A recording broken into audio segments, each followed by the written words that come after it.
আজকে 6 বছর তার সাথে কোনো এগ্রিমেন্ট নাই।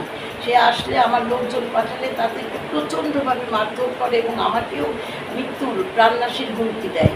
এমতো অবস্থায় আমি আপনাদের কাছে ছাড়া ওপর লেভেলে কমিশনার সাহেবের কাছে আমি গিয়েছি। আমি যাওয়ার পরে উনি বলেছে এটা আমি থানাতে এটা আমি ফরওয়ার্ড করে দিয়েছি। এটা থানা আমি সম্পূর্ণ দেখেছি, কোর্টের আদেশ সব কিছু দেখেছি আমি। এটা আপনার থানা এটা সম্পূর্ণভাবে কন্ট্রোল করবে এবং আপনার জিনিস আপনাকে বুঝিয়ে দেবে। রাজধানীর গুলশানে সংবাদ সম্মেলন করেছে ভুক্তভোগী সামরুন নাহার পরিবার। সংবাদ সম্মেলনে সামরুন নাহারের ছোট বোন সাকিনা পারভিন জানান, মজিবুল হক মজিদ ২০১২ সাল থেকে ৩৭ নং রোডের ৩৭তম বাড়িটি ভাড়া নিয়ে আলিফ গার্ডেন রেস্তোরাঁ চালু করে।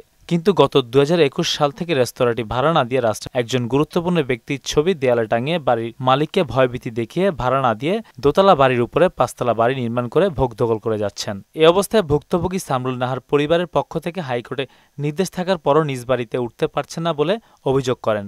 এই সময় মজিবুল হক মজিবরকে বিচারের আওতায় আনার জন্য প্রশাসনের দৃষ্টি আকর্ষণ করেন সাকিনা পারভিন।